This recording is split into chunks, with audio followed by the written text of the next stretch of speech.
To direct the energy, must before the ritual choose a specific desire, aim, as previously mentioned, either for your own or as a favor for one of the other members. This aim, for example, might be to harm a specific individual. It must be enshrined in both a simple phrase and a simple visualization according to the principles of the Hermetical magic. This visualization should be of the successful outcome desired. However, if this proves difficult, concentrate, they say, solely on the phrase, like a chant, I will be rich, I will be rich. This phrase, which should be succinct, should then, and by you, prior to the ritual, be written on a piece of parchment, for example. You could use a secret script of your own devising or one of the magical ones in general use. You then burn this parchment at the climax of the ritual, at a point you feel is right. To do this, and you'll fill the silver bowl with spirit.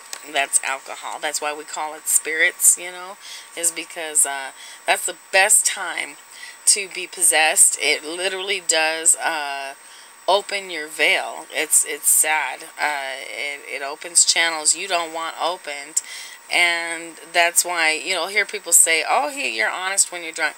No, you're not. You're being possessed by other people or other individuals. Okay, they never got to be people. They're individuals, however, and they can get in you and say things that they know will be extremely hurtful to your family. That's why in Judaism, every year you're required to get smashed at least once a year so that you'll know it for yourself, that you are not in control with alcohol, which is also why the powers of darkness make sure that alcohol is the only thing that's legal in all of the world for people to have a relaxation or they want you under a spell, whereas marijuana does not create any of that stuff. There are many things in nature, herbs and other things, that make you feel relaxed, give you a reset switch, and are for the use of man. The Book of Mormon in section 89 is very clear on herbs being for the use of man, for our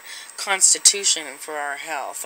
Your constitution is how you feel about things. It's how you go about your life. Like the constitution of our country is the spirit of our country. It's our ethics, it's our policy, our values.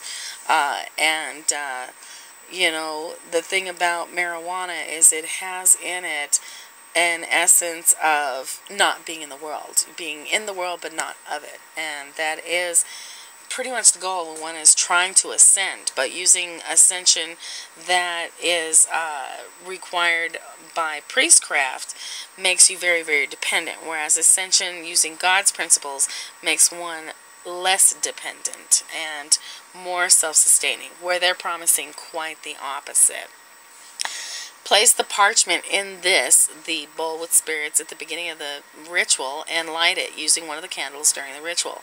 While it burns, shout, chant, vibrate, your chosen phrase, visualizing the desire according to the visualization chosen. If they wish, you can include the visualization part. Then exult in the triumph of your desire. Follow this with continuing the ritual to its ceremonial end. This is where you're like, I own this. Many positive attraction people will tell you how you feel grateful that it's coming, you see. And that's how the kingdom of God works, is that when you know you're going to get something and you appreciate that it's coming, like say one day you'll get a great husband, you will. Or you know that you're going to have a great career, you actually will. It's amazing. To disperse the energy, remember we are baby gods, and what you think about, you bring about. This, you need to just imagine it. For example, like filaments in the little electrical ball surrounding the temple and gradually creeping outwards. They also, for example, at an initiation ritual, direct the energy into an individual who's present in that ritual by using a sigil and a chant. It's very interesting how by having these pro-prescribed rituals, it actually gives people more of a faith, because they're like, oh, well, it worked for people before me, so it's going to work for people after me, you see. Well, that's not really what the Church of God depends upon. While we do have testimony and people share their experiences with one another, the average Satanist does not share his experience with another. In fact, they're very covetous of their own experiences and keep them to themselves. It's very much a, I want the power, I don't want you to have it. So whenever you're dealing with someone who doesn't want you to know their religion and they want to keep the truth to themselves, you're dealing with basically a satanic spirit. Now, they wouldn't be here if they weren't on our side, but they're starting to lean that way. Meanwhile, in section 4 of the Black Mass, it's a ceremonial ritual with a threefold purpose. First, it's a positive inversion of the Mass of the Nazarene Church. And in this sense is a right black magic, okay?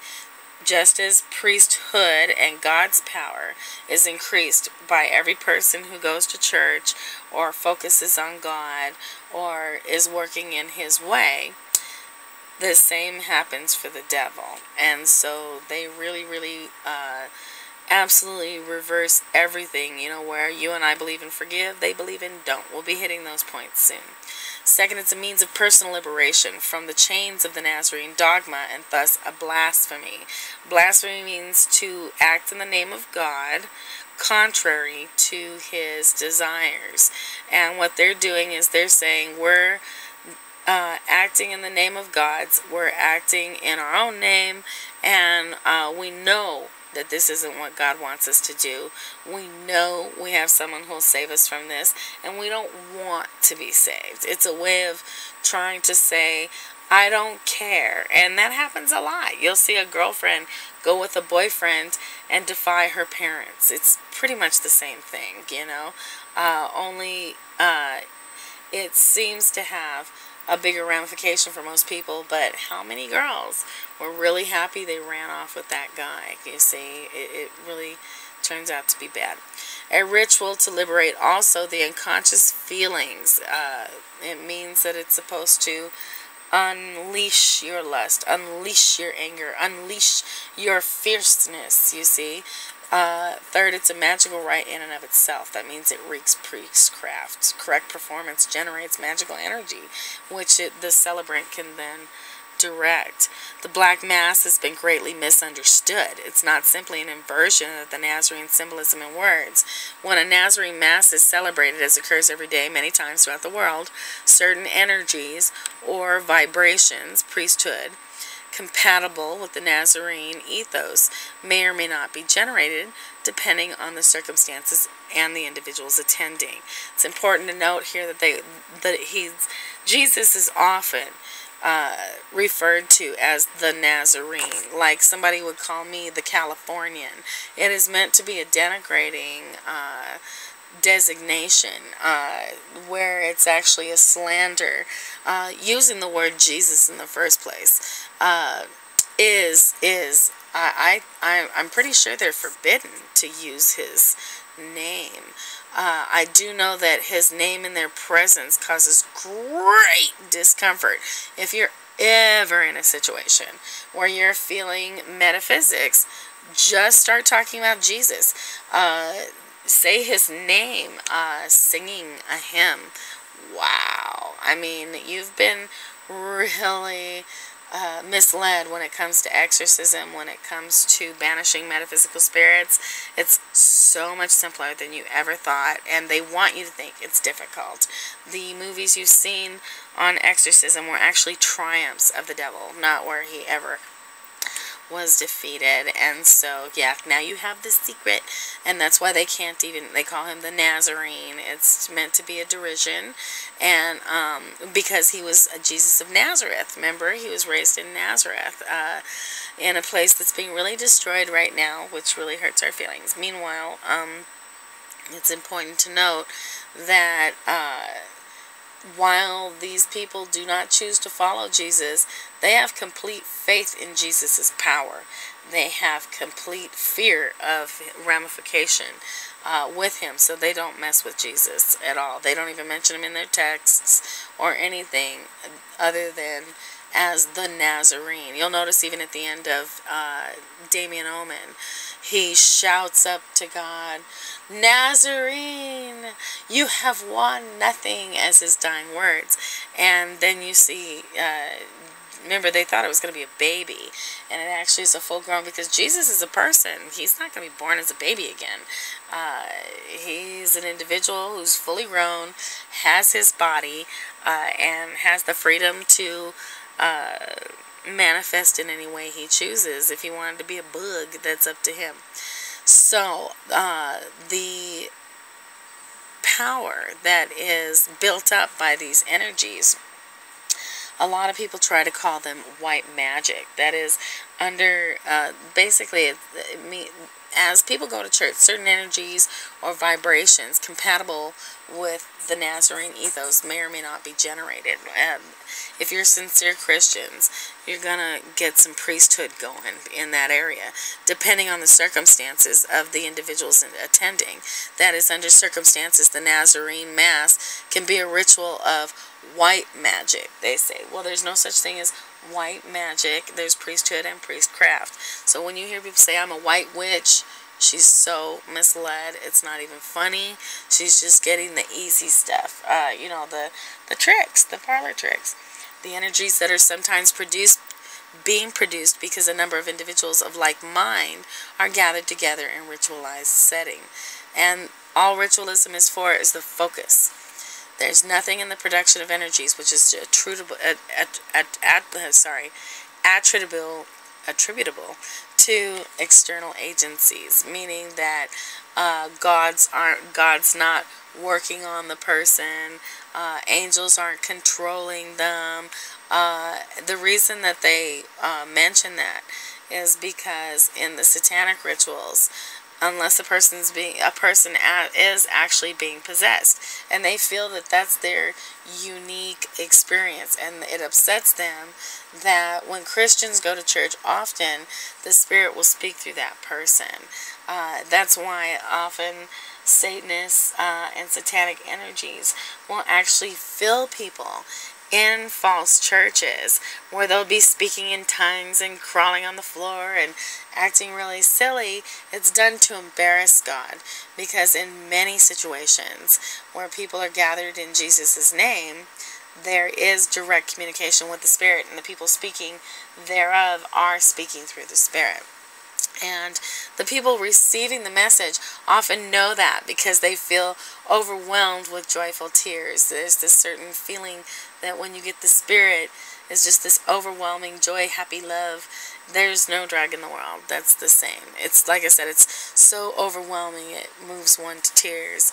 So, yes, in both rituals, one will find themselves being influenced by spirits from the nether world.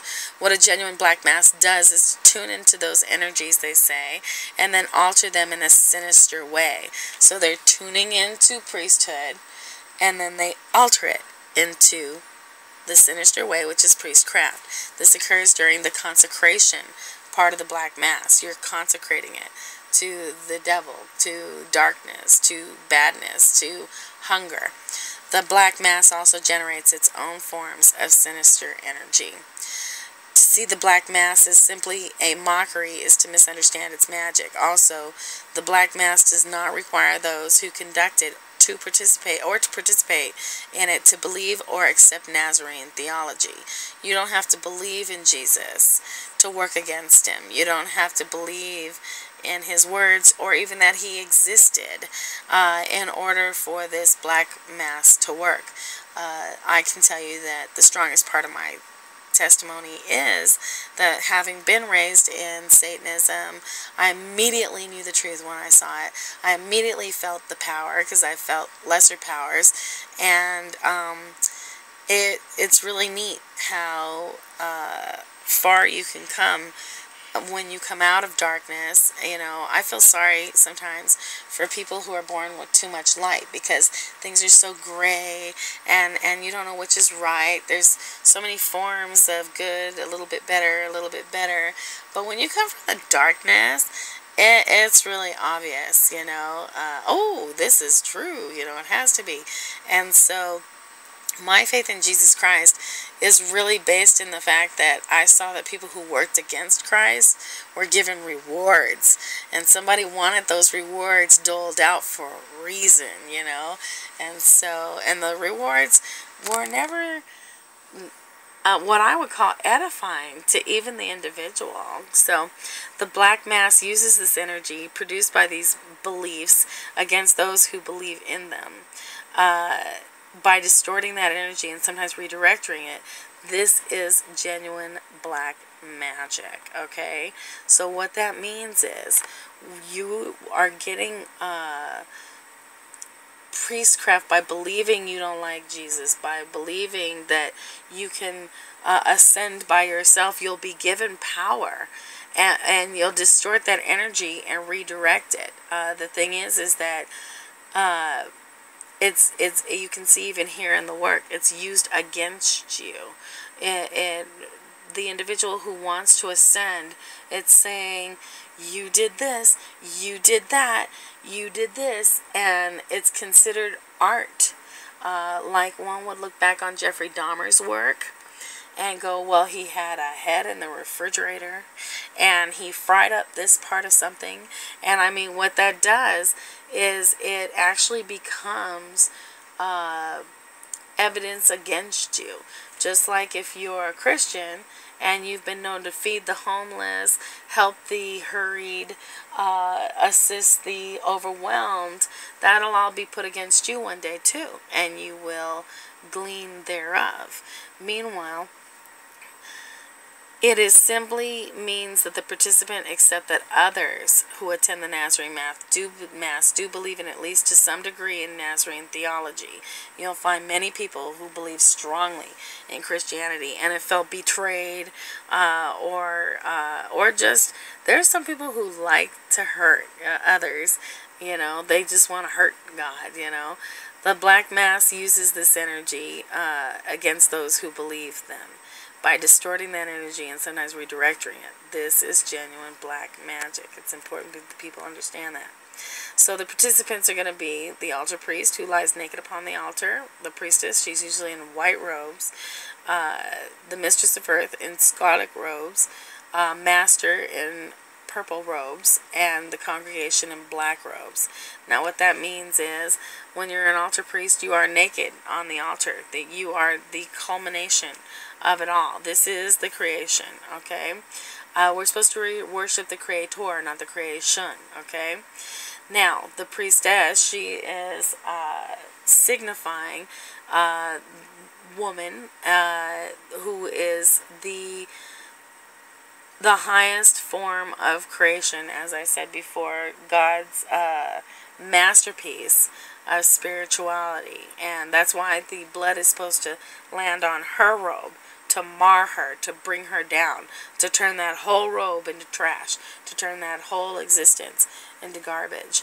The mistress of the earth, she represents the temptation and the degradation, the fall, the murder of the spirit. The master, he's royalty. That's why he's in purple. He's the one conducting the actual infraction, because the woman and all that, she's being used as a tool. She's infracting as well, but the goal is to make this man fall. That's because men are being judged more than women are. Women are actually somewhat prejudged. That's why we're allowed to get pregnant. You can read this in the scriptures. That's why in Judaism women are discouraged from learning too much about religion, because we're considered semi-quixotic in the first place. I've been told I was quixotic from the time I was 3 years old. Meanwhile, I didn't know what that meant. What that means is spiritually attuned. They believe that you have natural holiness in you, that you have a guide, a liahona inside, that tells you, a spirit, the Holy Spirit, you know what to do. Meanwhile, the setting is usually in an indoor temple. If outdoors, clearing in forests or woods are suitable, caves are ideal. The reason for such outdoor settings are to provide an impression of enclosure. That's also the other thing, is that Adam and Eve came from inside the earth and had to work their way outside. In fact, they were so terrified when they reached the outside world, and they had never had like sharp stones under their feet. They were literally crippled because they didn't know to be careful, and they hurt their little feet, and they passed out for like a couple of days. God had to actually send help for them to be revived before they could continue their way out of the garden, which is inside. And so the devil very much likes using the inner earth, which is actually hollow. There are many civilizations, and this is all in the scriptures as well, but people don't want to mention it. The devil knows these things and uses these people. It's very sad. If you'll read back about Sodom and Gomorrah, I believe his name was Lehi. Lot got lost inside the earth, and his daughters actually had to get him drunk so they could get pregnant, and then they had entire little civilizations by themselves. Not ideal, but that's what happened, and those people are still inside the earth. And so being inside of a cave is almost like being at one with the inner earth. It's almost like a going down to hell, if you will, while maintaining some degree of safety, I guess. If these people were good at following through, they wouldn't be there in the first place.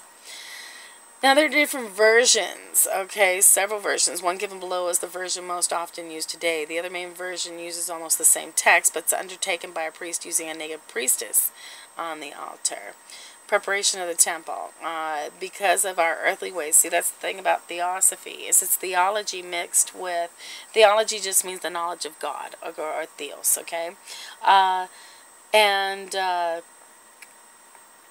When one is mixing the philosophies of men, who are actually the creation, who are like thinking up from themselves, you know how kids are. Kids are like, we wear sweaters because we like soft things on our skin. No, we wear sweaters to keep warm. They might even think we only wear sweaters because we don't want to be naked. No, we wear sweaters because we want to be warm, okay? And so, pardon me, a shirt will keep you just as naked. So, by mixing the philosophies of men with theology, you end up with theosophy, which is a mess. It's just chaos. And they don't aspire nor claim any different. They tell you the whole purpose is chaos. God is a God of order. If you like things destroyed, if you like things ugly, if you think we like a mess, then that's you. If you like things beautiful, and you like things shiny, and you like things light, and you like things neat and orderly, that's who you're on the side. Now, the devil will try to trick you, and remember, the whole point is to ensnare the sheep. These are wolves in sheep's clothing. So they have beautiful castles, and you see all these things that many of the Satanists have that look gorgeous, and they are clean-lined and austere, but what you don't realize is it loses its luster and becomes beyond boring. I can't think of the word at this moment that I would use for that. Dead. There's no life. When you go in, if you look at a movie called Equilibrium, people were getting in trouble for artwork and music and everything that would be in our living rooms and more things, but you've got to see this movie. It's by Christian Bale, and it's illegal to have anything that evokes emotion, because that's what the devil hates about us, is he doesn't get to have all these lovely feelings like we do. He feels hate, and more hate, maybe a little bit of jealousy mixed with some hate and hostility.